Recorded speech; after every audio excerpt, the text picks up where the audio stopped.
Welcome to another episode of our Transformers podcast. This is Sean. Charlie. And Thomas. And we are Sparkcast. So today we're looking at another episode of the animated series, episode 9 of the animated series for season 2. It's Day of the Machines.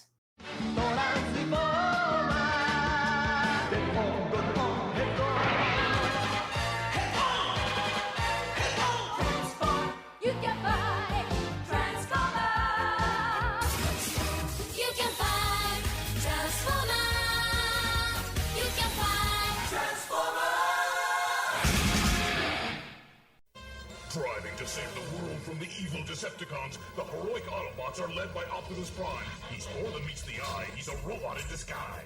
Before we begin, I always like to be like, oh, hey, were there any differences between Season 5, Generation 2, and Japanese? But this is one of those episodes because it has Skyfire on it. It was never aired. Instead of being aired at the end of Season 3, like some of the Skyfire episodes, this and another one were never aired. So they didn't come out until the Laserdisc release many years later.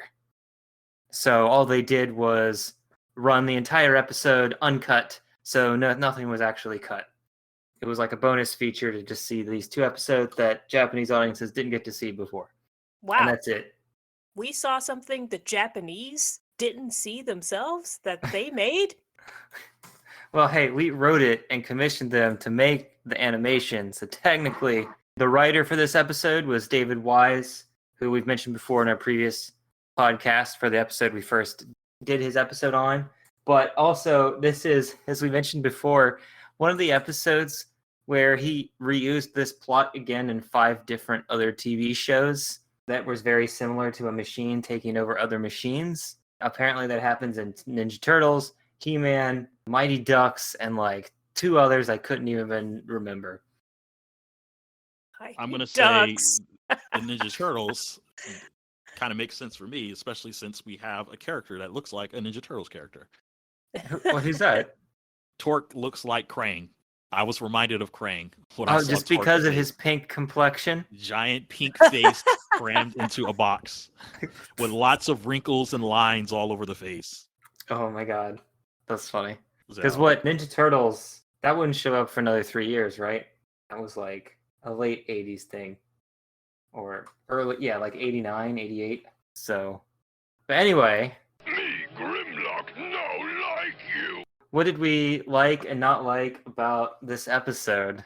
Boy, I would say this episode was a little boring. I don't know why, but I was a little bored. There was just so much action going on nonstop that I thought this is a little different. It's just action for 20 minutes.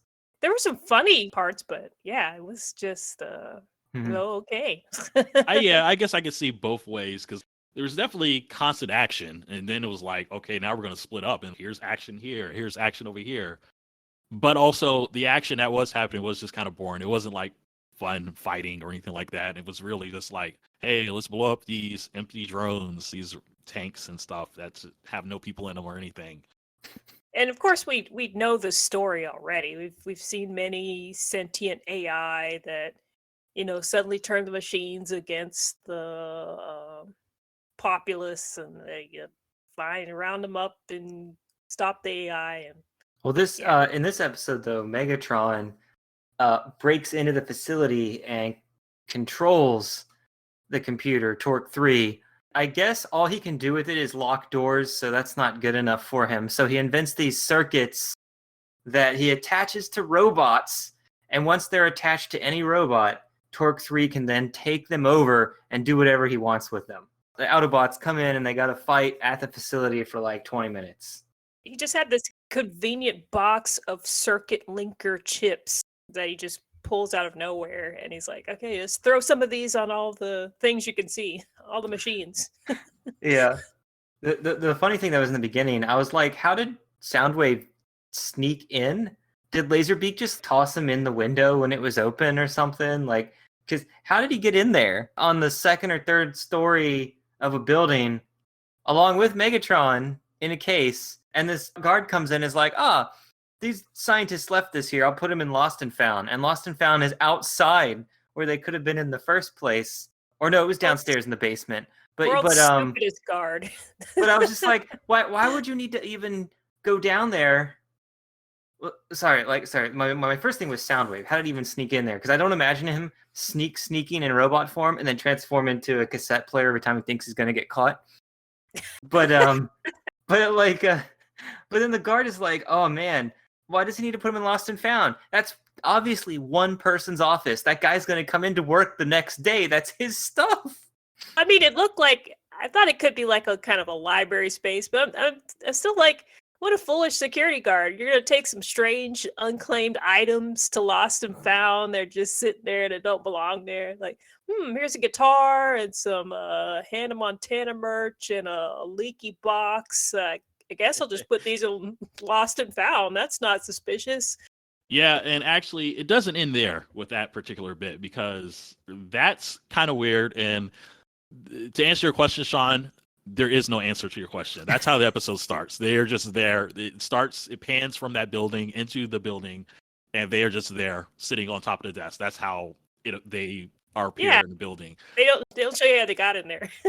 But then the guard takes it, he places it in Lost and Found, and Soundwave transforms, and then he ejects Laserbeak, and then he tells Laserbeak to release Megatron. So Megatron was just sitting in his gun form inside of a guitar case. And I'm like, why does Megatron need to be released? He's a giant robot. One, I'm surprised he fits in a guitar case. It's just a tiny violin case, essentially. Or gun case. I mean, he it could looked just like transform and break out of the case. He doesn't need to be released from this tiny latch, this leather case. But then also, it gets to the point where, yes, they are kind of just like sneaking around, which doesn't make any sense. So they're sneaking around outside. Are they sneaking around? Because this is okay. So this is Megatron's definition of sneak. A chain link fence is in front of me. Blow it up with my gun. Kaboom! And yes, and then they fly. They fly to the top of a building. I'm like, why couldn't you just do that from the start? Why do you have to go through this whole scheme of planting yourselves on top of a desk? Just fly.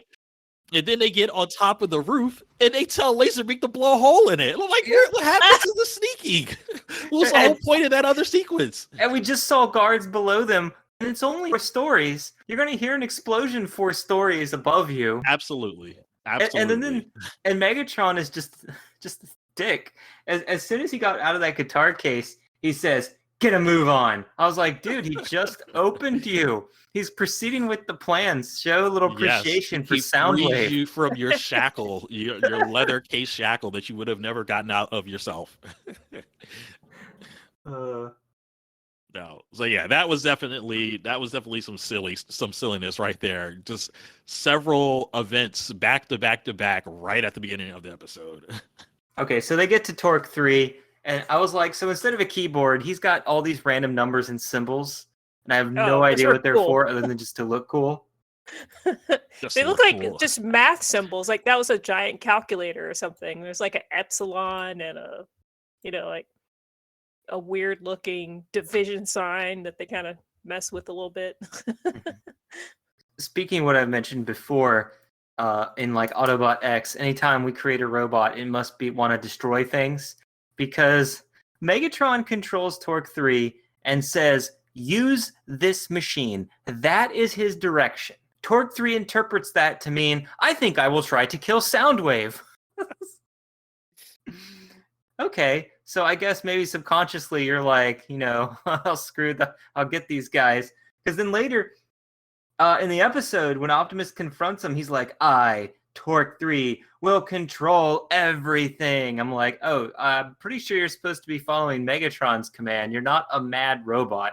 Well, at the beginning, when he does start off controlling Torque, he says he's programmed with his personality and his instinct. So I guess that's really just telling on Megatron how he feels about all of the minions under him. He just wants to kill them constantly. And it does make sense that Torque eventually just wants to take over himself, take over the world. Because that's definitely what Megatron tries to do every day as soon as he wakes up. Thomas, I have something really important I wanted to talk to you and Charlie about. Should we really make a podcast? I mean, I know I'm bringing this up even though we're 60 plus episodes in. On the podcast? No, I'm just kidding. Like, 'cause they're like, it's like, I'm bringing up this after we've already been doing it for so long, which, I should have brought that up before we started it. Well, this is an interesting topic for a podcast. Should we really do this podcast? Hey, this is for the pursuit of knowledge, okay? If it spins out of control, it's not our fault. It just is, it's part of the territory. Pursuit of knowledge. Well, we can all agree that we don't need robots or any AI to lock and unlock doors for us. Like, that is just such a bad idea. The scientists get locked in their room. Not only, whoa. Not only is he able to lock and unlock doors, he's able to move like a wooden door and then lock it. He's able to control objects that have not been roboticized. Yeah. just regular inanimate objects. That cardboard box over there, we can control it now. But I'm just like, imagine that's such a huge waste of money to make every door have electronics in it too that can swing it open and closed and then lock. I'm like, just get a guard. This is such a waste. It's like, oh yeah, the filing cabinet that. Oh yeah, opens it's gonna and be stuff like- in the yeah. filing Yeah. It's like when I go to order something at, say, Burger King or Dunkin' Donuts, why do you need 3 gigantic displays of electronics for the menu? Like, why can't you just use the same? Your menus don't change all that often, maybe every 3 months. Just use the printouts you used to. Why do you need a gigantic screen showing everything? And then it decides to run an advertisement while I'm looking at the menu, and I'm like, well, Yes, I that's the worst gotta wait part. for the thing to come back because what I wanted to order isn't on the menu anymore. And then I gotta wait there for 10 seconds. And I'm just like, why can't you just... It's a waste of technology. You don't need to use something just because it exists. You just get you could just keep with the stick. I don't care if I have to edit that out because it just pisses me off. It's such a waste. It's a waste of energy, a waste of manufacturing, a waste of everything for something that's not necessary. That reminds me of the airplane, the board at the airport where suddenly they changed it so that it shows what carrier has it or something, and that causes it to just totally be out of position. like you're looking at a flight and it's at the top of the thing, or it's in the middle, or it's somewhere else, just because now it's owned by Delta. Now it's operated by United. Why do we need to know that? I don't care. I just want to get on the dang plane. I bought it from Expedia, okay? Part of that, I feel like, was they were using that character. Well, it kind of threw me for a loop, actually, because the reveal ended up to being something completely mundane / ridiculous, where when we're in the scene and the 2 scientists are talking to each other, and one guy's like, robots are super great and we should make everything robots. And I'm like, okay, I see where this is going to go. We're just going to end up with robots taking over and trying to overthrow everything. But then all that happens and they do all this robot drama, and Krang, our Torque, decides that he wants to take over. But then we have this sequence with Optimus and Krang. God, I call him Krang. Torque. Oh no. Torque is basically lured Optimus into a trap, and Optimus can't stop the robot from taking over. And in our heads, it looks like, from our perspective, it looks like Optimus has been taken over and he has had one of these chips placed on him. Oh, hold on. We got to go back to the beginning, though, for that to make sense. Well, there is no making sense because I'm going to skip over that part. We can go back to that part later. But, Optimus is in front of Torque, and, we have all this ambition and talk about robots taking over, the 2 scientists laying the groundwork of we're just going to take over. And it just turns out that none of that's really going to happen. The guy decides that, Optimus basically kills the plot and says, well, we got to end this episode. I didn't actually get taken over. I'm just going to punch your circuits. And that's just going to be the end of this episode and the end of Krang. And I was like, okay, well, that was a really quick way to end this, which I think. But it wasn't over yet. There's still 8 more minutes. Well, it's over for Torque. Torque is done. That's the end of Torque. All this setup about Torque taking over and being driven to do all this because of Megatron's instincts, that goes away just immediately with just a swing of Optimus's fist. And he just dents the outside of the housing. He doesn't even you don't see anything happen with the circuitry or anything. It's just And were you expecting, Thomas, there to be a reveal like, Megatron, you don't control me anymore. Now I will control the world, or something like that? Yeah, exactly. I thought, yeah, it just makes sense. Like Megatron's putting all these circuits on all these different machines and stuff. I mean, like you're basically building the army for Torque to take over. But then it's like, nah, no, we're not going to do that. Optimus is going to punch you, and then his punch saved the day. So it didn't No, save it didn't the day. save the day It because ended Torque. It ended his ambitions. then it was all Megatron controlling everything. So Yeah, then No, afterwards, he was the backup plan. Torque is unoperable now, and Megatron's like, it's a good thing I made this handy dandy remote control device just in case that happens. Yeah. That's right. That's right. that shrunk smaller and smaller each successive time it was shown. Besides, like Torque's just flagrant vulnerability to punches. I mean, what is up with just having like some kind of interface, just like a hole above the control panel that was just open and ready and waiting for Megatron to just insert his mind probe into.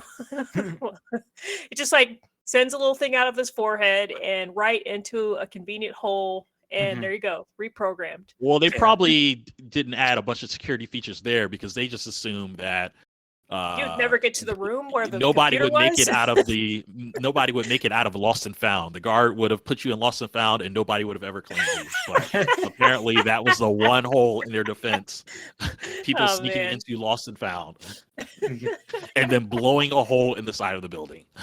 And no, you mean on the roof and the side of the roof. building. But yeah, I want to go back to the one thing. The scientists are able to contact the Transformers by doing techie stuff. And so the Autobots get there. Well, the 5 of them get there. Because Paper clips. We're focusing on all these some of these characters. Optimus, Prowl, Jazz, Sideswipe. And I'm missing one. There's 5 of them. You say Ratchet? Ironhide. Ironhide was there, yep. Yeah, so they're like, they punch all these robots, and then they're like, a remote control circuit linker. And while he's being described what it is, Optimus is like, I'm going to store this in my shoulder for safekeeping. And I actually wrote that down as possible stupid moments until I saw the rest of the episode. Because I'm like, you don't even know if it's off or not. He just says, here's the thing. They don't, like, disable it. But then later, it actually works to his advantage, because later in where you mentioned, he swaps out the active control circuit that one of Torque's robots has and puts the fake one in the robot's hand, I guess. And then he pretends to be controlled, goes up to Torque and goes, aha, I switched it, and then punches him. But it sounds like, so Optimus was actually being really smart. Took out this entire thing. Like, he's even like, don't go in there. I value your lives. And just goes in there and does all the death traps himself and takes out Torque. With a punch. Let's not forget that. He just punches him. Yes. Well, first he took him out with his brain. Giant supercomputer. So you did mention all the rest of the characters.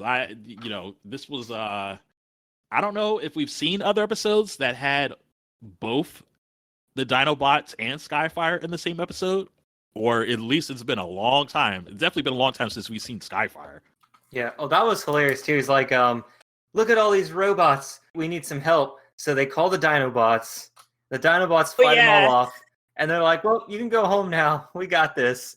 And it's just, instead he should have been, well, Torque 3 is there. Grimlock, I want you to make a straight line of destruction straight to Torque 1. He's like, okay. And then the episode would have ended in less than a minute. Yeah. The Dinobots are super overpowered. It is insane. Yeah, so they were shooting fire and melting all those things at once. And then eventually they were like, well, we're not even going to use weapons. We're just going to walk straight and everything's going to die in our path. Yes. So it's crazy because, like, the Autobots, when they split up, some hit it towards Megatron, the other half hit it towards this base, and they were just getting beat up by all the different machines. But the Dinobots show up and like, we're just going to stand still, shoot us with all your crap. Guess what? Yeah. We're invincible. Well, what happens is after the Dinobots leave, they go through the front door, and one machine comes out for each of the Autobots there. And the funniest thing is Optimus, Prowl, Jazz, and Sideswipe, they're all struggling. They're like, oh god, the robots. But Ironhide, though, he's like, what is this shit? And just walks forward, and then boom, like puts his finger in the laser and it blows up, and he's Okay, like, yeah. Can "Oh you my-" explain that to me? Like, does Ironhide have like a secret power with his windshield that could just reflect any kind of like? Well, it wasn't. It just seemed like a freeze ray or It's freeze. never explained. I mean, I thought his description was supposed to say that he's supposed to be one of the more durable Autobots, or the more, like, I don't know, resistant to getting shot Autobots. Who knows what it is? But like, maybe that's an example of them following through with the character bio. He's tough. He's tough, man. Except when he falls onto a control console. There's one thing I had to bring up that at the very beginning, when Optimus and all the Autobots arrive there's just tons and tons of tanks. I'm like, this is a research facility. They wouldn't have tanks. I'm just imagining either Torque 3 sending out all his robots across the US to break into military installations and toss the circuits on the tanks, or maybe, the Decepticons were going around to military bases just shooting all the tanks, then having it go over there. Because I'm just like, this doesn't make any sense. How did all the tanks get here? It must have been like It's a military a installation, research installation, a pretty on weak a base one. or military Yeah. base, because they did also, besides the tanks, they did have like basically like turrets up on the different buildings and stuff. So those had to have been there because they didn't have like wheels or anything. Yeah, because this is cartoon 80s where everyone is allowed to have guns in their place of business. Oh yeah, oh that's right, I forgot. They said Torque 3 in the office is the only robot that can build other robots. So maybe he built all those tanks. Oh, that's right. I think he was building robots in the middle of the episode too. So yeah, that's true. Because I'm pretty sure if they had taken tanks from other places, Optimus would have gotten the alerts. Because they get every alert. Like, oh my god, it's 10 degrees hotter over here than it should be this winter. It must be Megatron. Does anybody know what an actual hydrofoil is? Hydrofoil. That sounds familiar, but I can't tell you. That's something. Not an engineer. Hound wants to go investigate because, well, first off, the oil tankers are all convened in one spot in the middle of the ocean. Optimus is like, Megatron's base, which I'm just like, wait a minute. His base is always near a cliffside.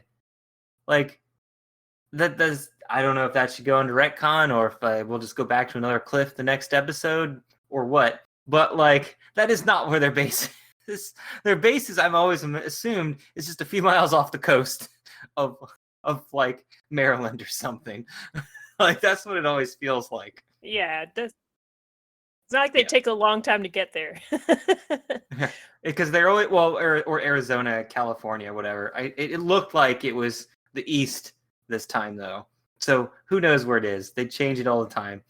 So Skyfire and Hound go on to the platform by sneaking into the oil tanker, and then of course they attack. Get arrested, get captured because they used the human they shouldn't have taken with them in the first place as a hostage.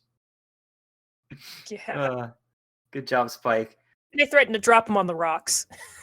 Yeah. I like that. That's funny.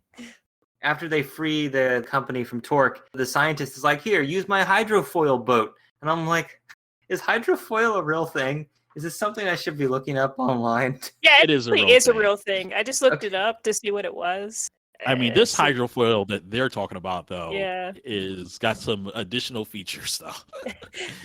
Is that the silly little thing they're riding on with Sparkplug? Yes, that was a hydrofoil. Yes. Okay. hydrofoil So I was like, boat. that's the silliest looking little boat. And I don't know where it came from. It just like appeared. I was like, I thought I missed something, but I've tried to go back to see where it came from, and I can't figure it out. It's just Yeah, it Sparkplug was just the shows up way in that it. they just basically, well, one, just bring Sparkplug into the episode randomly. Yeah, like where was he? And then they just basically cut to this whole scene where, like, hey, here's this hydrofoil that is the fastest boat in the world. Yeah. So we can just conveniently get you guys over to this other location. So what is hydrofoil, Charlie, when you look it up? What does it say it is?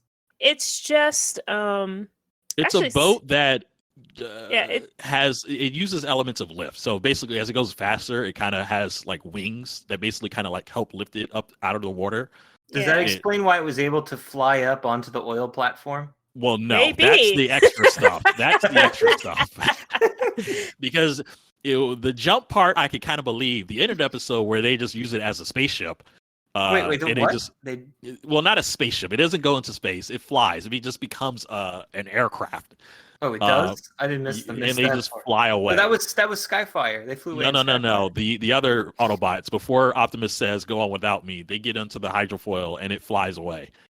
Because it has thrusters on the back of it, so I don't. It seems like, why do you have this hydrofoil? You should have just built a ship, a flying ship. Is it like on Google? Why is hydrofoil not so popular? It says when it comes to aircraft, hydrofoil is a wing that would only effectively work while in water, while there's existing seaplanes that already have wings that work while either on the water or in the air. Yeah, so it it's is best to stupid. use a seaplane. Yes, exactly. You should have just had a plane. You can have a ship that flies in the air that can land on water. So basically, it was a technological dead end. And Yeah. Okay. That is so weird.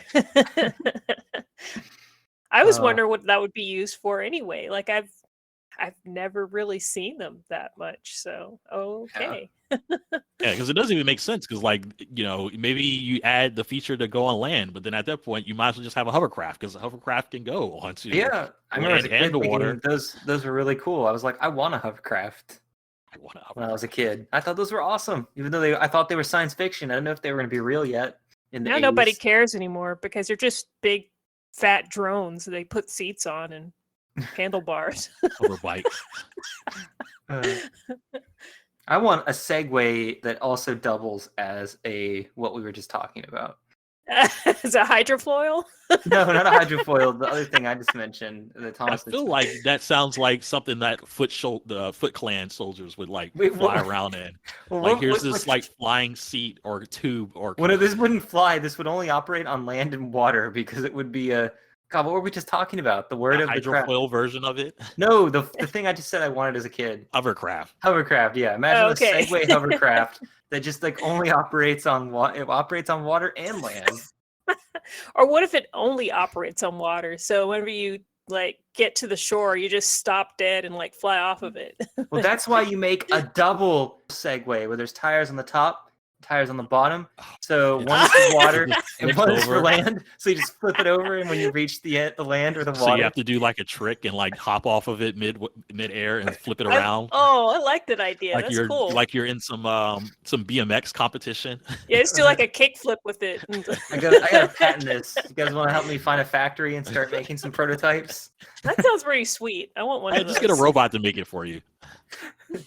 No, because then he'll use them for evil and try to take over the world with my invention. He'll find a way to add missiles to it. Take over the world with evil kickflips. Just like the guy said at the end, right? We can't trust them robots. We gotta. Can't trust them robots. Okay, yeah, all right, yeah, I was waiting for that, because that was the last point I had to make. Because after that, there was hardly anything happening in this episode that was noteworthy. But then we get to that part where I'm like, oh, the episode's basically over. Whoa, what did this guy just say?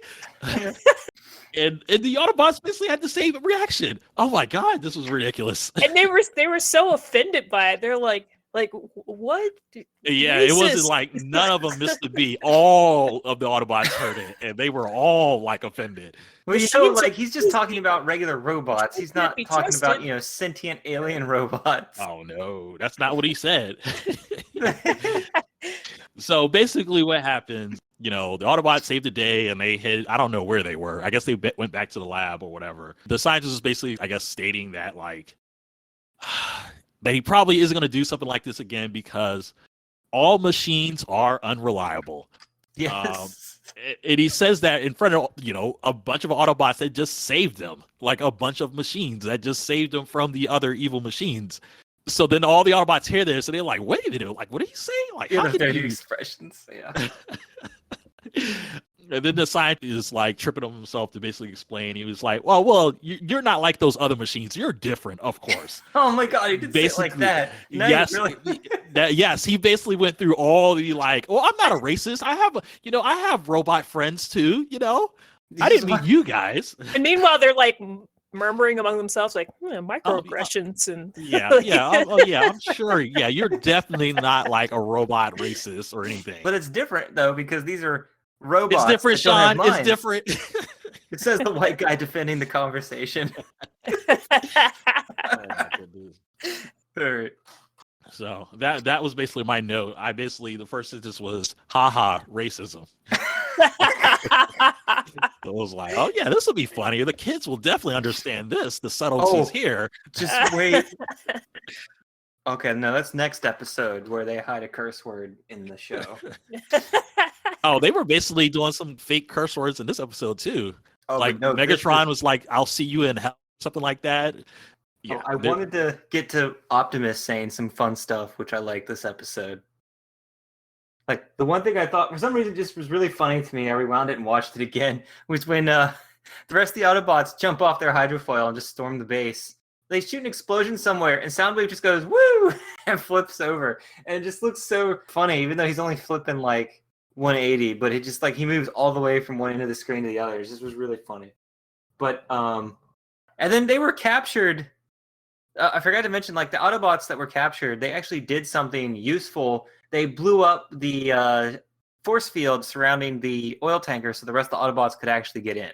Oh, yeah, right as they were approaching. Yep. But the thing is that didn't make sense is they have Spike risk his life by poking his head out and going, hey there, frenzy! And he get boom, boom, gets shot at. And then on the other end of the aisle, because there's two entrances to the force field controls, all of a sudden, Skyfire's there, and he's like, hey, over here instead. And then he starts chasing Skyfire. And Hound is just like, what an idiot, and blows up this thing. And I'm just like, why did you even need Skyfire? You're Hound. You could have made holograms. Or yeah, they could have also just like destroyed it after the first time when Spike was the first distraction. But I guess they didn't want Spike to be in too much danger.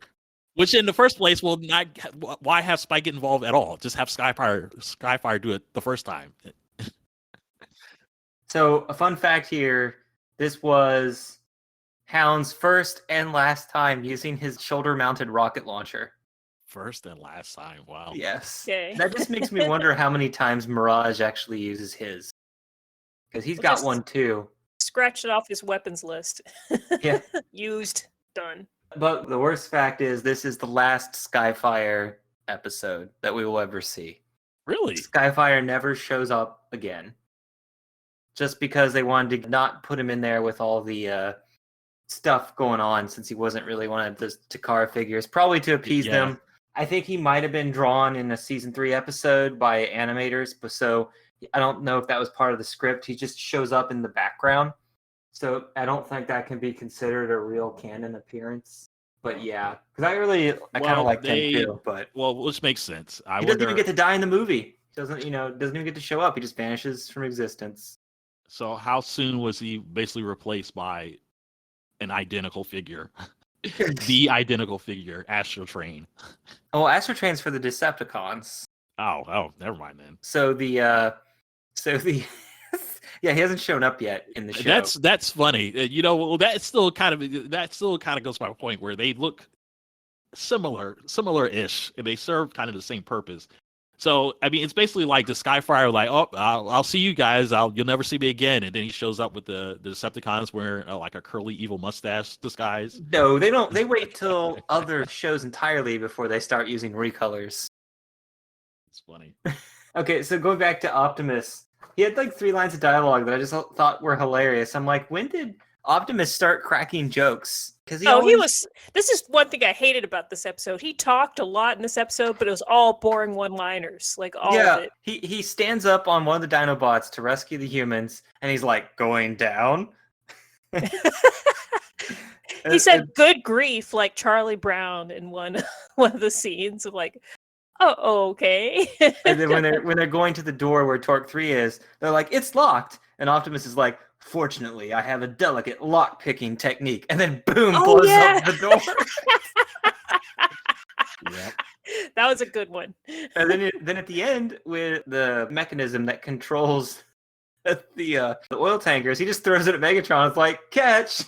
and he's just so startled by this that Megatron clumsily catches it, but then falls on it and destroys it. Yeah, I thought that was pretty funny, pretty clever. I was like, wow, Optimus, that's like, you just toying with them now?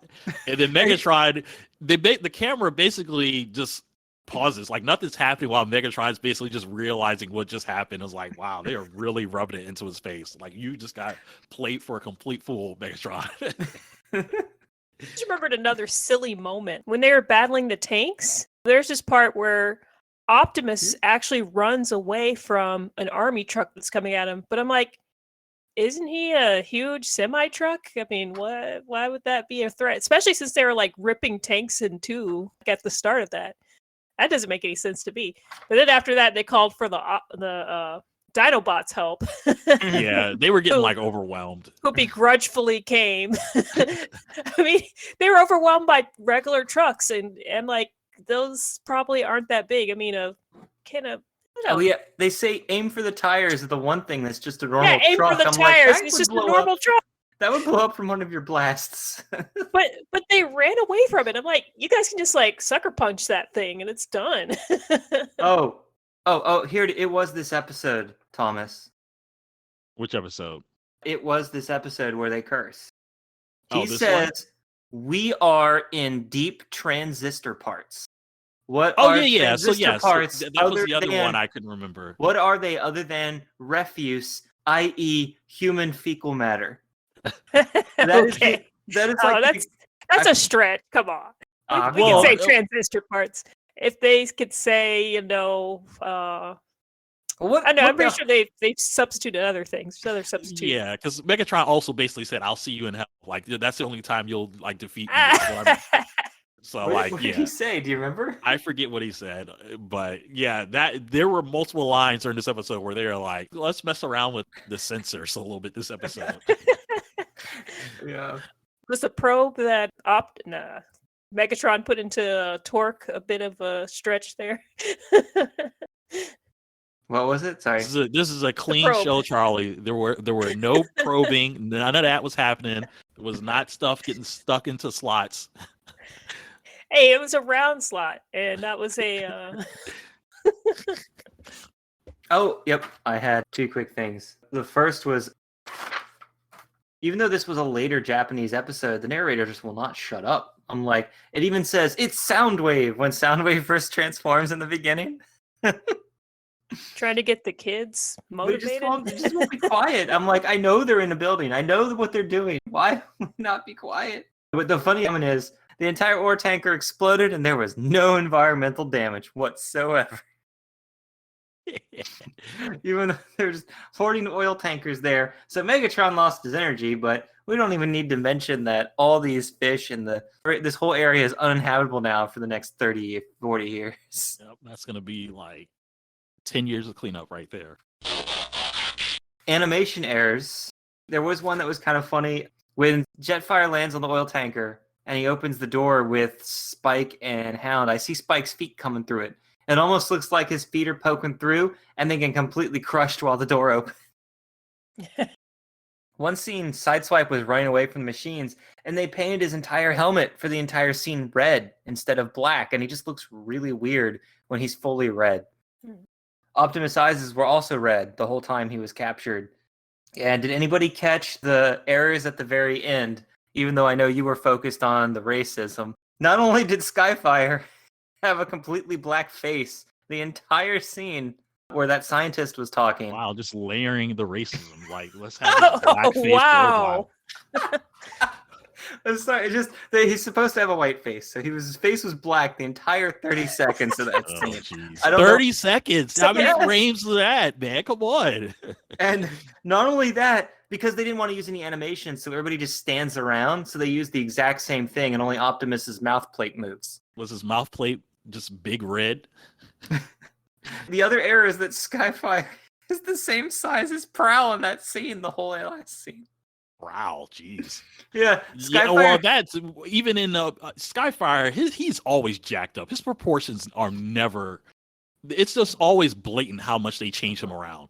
It's ridiculous. Because I remember the last time he was in an episode, it was just Like, why is he so big and so small? Like, because it was an episode where they were like in a temple and stuff, and like they landed on top of it, and it was massive, and he fit 50 Transformers inside of him. But then they have him walk around in these little tiny hallways that are like normal human size. Like, they never get Skyfire right. Did you have any animation that you saw, Charlie? I didn't spot anything in particular that stood out to me as like being anything that shouldn't be there. It looks pretty normal. I didn't really see too many errors. Mainly that thing, that very last scene that really stood out to me. I always want to see something really funny, like when Chip just rolls into Bumblebee. It's really funny. But yeah, nothing special this time. Thomas, you?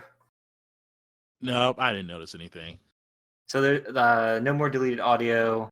I think there's still only one episode left we haven't covered. Not really any retcons unless you count the Decepticons base being in the middle of the ocean now instead of near, wherever Carly could get on a boat and just go swim to it from the shore. Hey, boys, we're gonna be movie stars! Main character. Do you think Optimus Prime is the main character this episode because of all the heroic stuff he did? I say so because of the talking. Either, yeah, it had to be Optimus, I think. He had too many lines.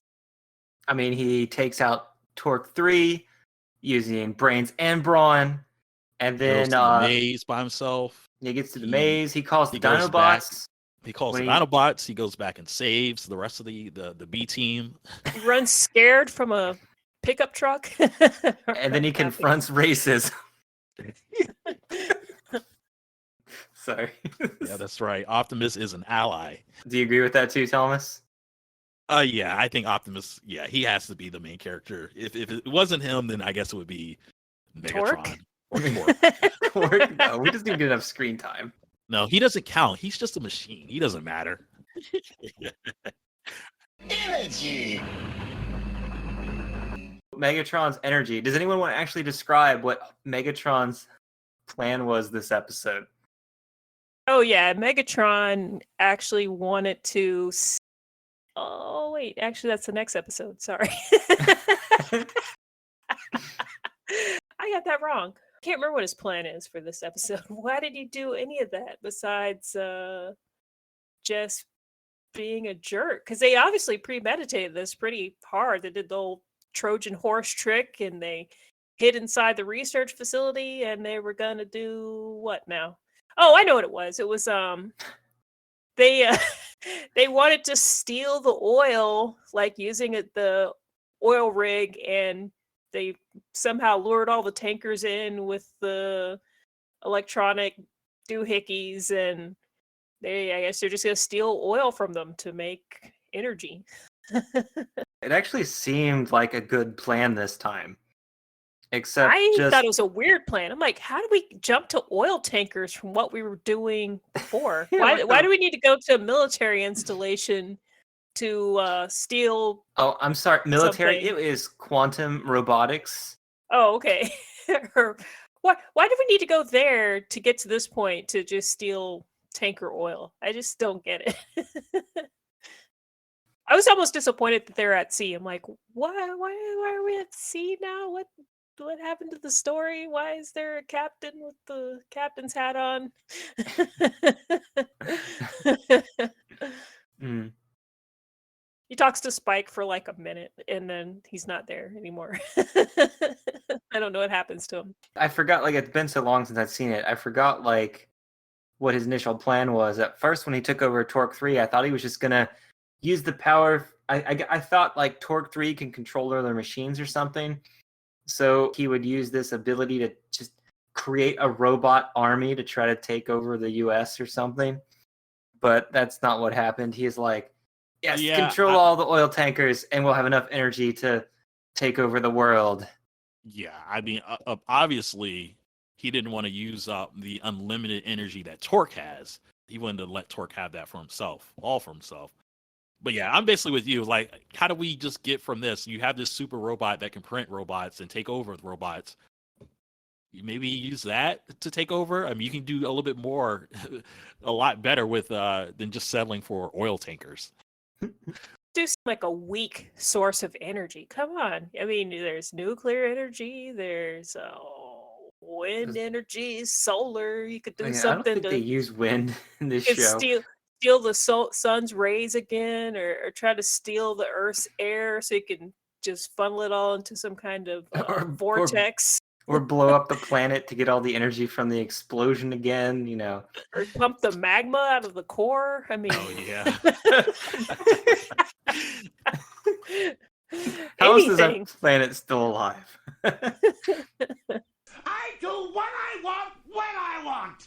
For Starscream's blunders and other stupid moments, I only had one stupid thing, and that was Skywarp and Houndman. They're like, how do we get out of here? And later, a few minutes later, they punched through the door. They could have escaped all along. Like, did they not? Were they just like, we don't know what trap's out there, or we don't know who's guarding out there? Because it was just Ravage and Rumble. You guys could take those guys out. You got Skyfire. Or maybe they just didn't know what was out there, and that's why they were waiting. They just knew somebody was guarding out there. They were Yeah. afraid. They're afraid. That has to be the reason, because that was pretty dumb. Like, yeah, I was thinking, I was like, really? You're just gonna sky? I guess that must be a strong force field or something. Oh, I guess that doesn't matter at all. You just don't want to do anything, I guess. The electromagnet just stuck the guys to the wall, and they just walked right past it when they came out. Like, no thing, Yeah. It's already sticking two guys to the wall. It can't stick us too. Yeah, and was it Spike said, aha, I can touch this because Transformers can't touch this item. Oh yeah. Like, it's still not dangerous to operate that near their hard drives or whatever. Hmm. Why would they stick them in a room with a conveniently located electromagnetic magnet anyway? Like, I was like, they just stuck him in the trash. it's like just a storage room. Like, here, you guys stay in there with all that stuff and be quiet. I have one fun fact. The scientist's name is Paul Gates. Yep.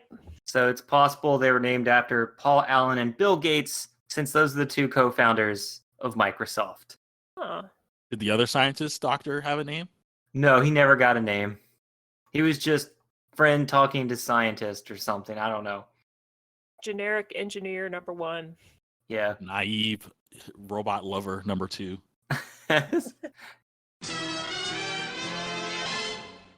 You know how last time we looked at a nice car racing set?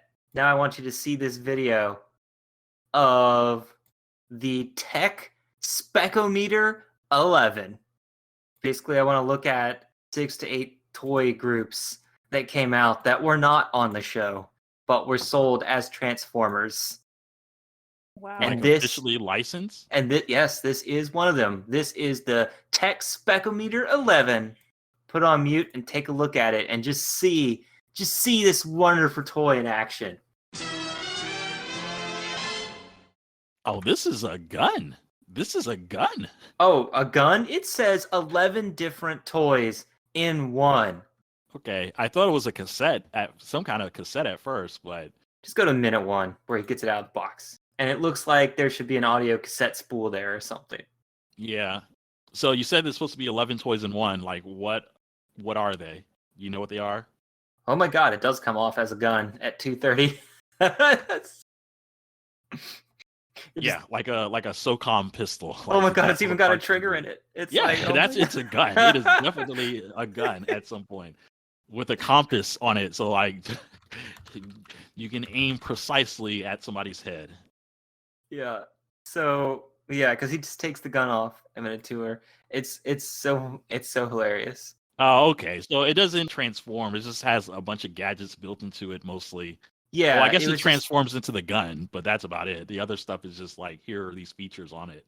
A random button at the bottom of it. like it has a like I saw the compass A earlier. tape measure. It tape has measure. a tape Oh measure. yeah, tape measure.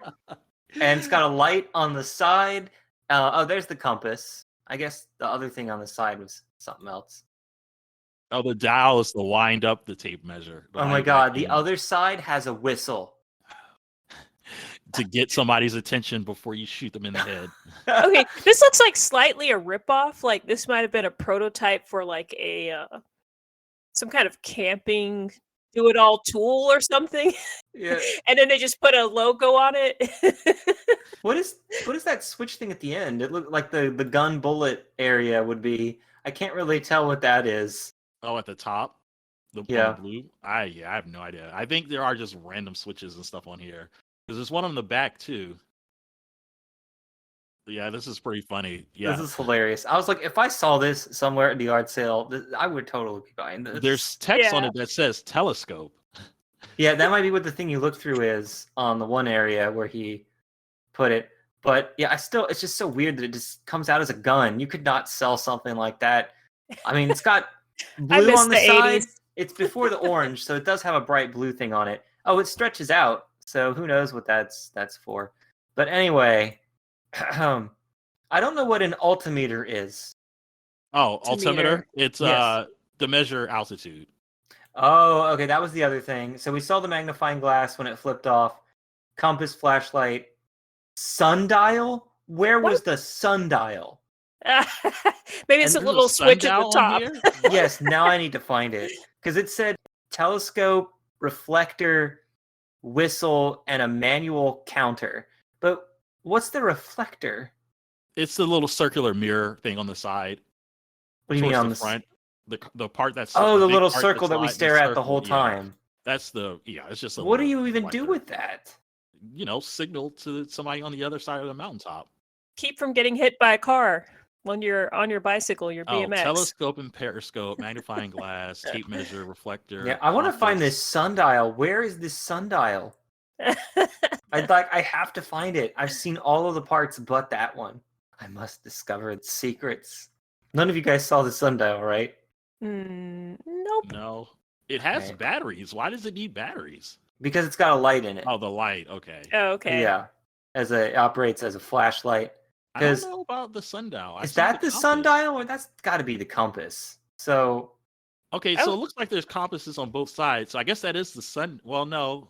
All a sundial oh, has it to does be is look like just there's a. two compasses. It's probably that blue knob or something. Because all it has to be is just a thing sticking up, and then you just look at the shadow. And what's the trigger of the gun do?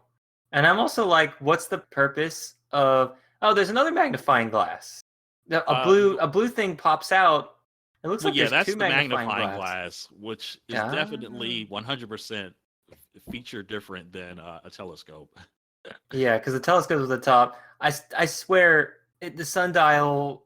There must be one of them. They I must think it's consider a sundial. that blue dial, that circular dial next to the reflector. Because the black one has an obvious compass, right? That looks, or that might be the altimeter, which I don't, because I don't know what those actually look like. So, whatever. I give up. I'll never find it unless I find it in real life. That's funny. This is unique to Transformers, or if this is one of those kind of toys that they could brand with anything, like the Smurfs, or Yeah. just put something on it. Smurfs handy camper camping kit, Mm. or something, just like. I wonder if there's no way to tell exactly how this sold. That's the problem, though, because I'm just like, this looks really cool, and it doesn't change into an actual robot. So it literally is the only non-Transformer toy, I think, that isn't a robot. Because even the racing thing we did had two robots turn into the race cars that you used. So, but this is clearly just a toy with the Transformers logo on it. Yep. That was cool. Do you want one now, Charlie? No. That slide out magnifying glass reminds me of something on a toy I had. Like, that looks like a generic part. Oh, where was that at? Wait, degree measure? It measures the temperature, or you mean the altitude thingy? Oh, okay. Well, yeah, I guess that's also another feature of a compass, I guess. I don't know. Wait, so that blue No, thing is wait a the minute. sundial? How does that even work? It's so yeah, small. Yeah. Well, you just have to put it so it casts a little shadow, I guess, and then you look at the tick marks they put on there. Ugh. Yeah, I would think it would be a little bit skinnier than that. Not the Yeah. big, Maybe you can like, pull it out. Maybe skinny- it's a rod. Maybe we're just seeing it, Oh yeah, via I guess telescopes. that's possible. but maybe it doesn't.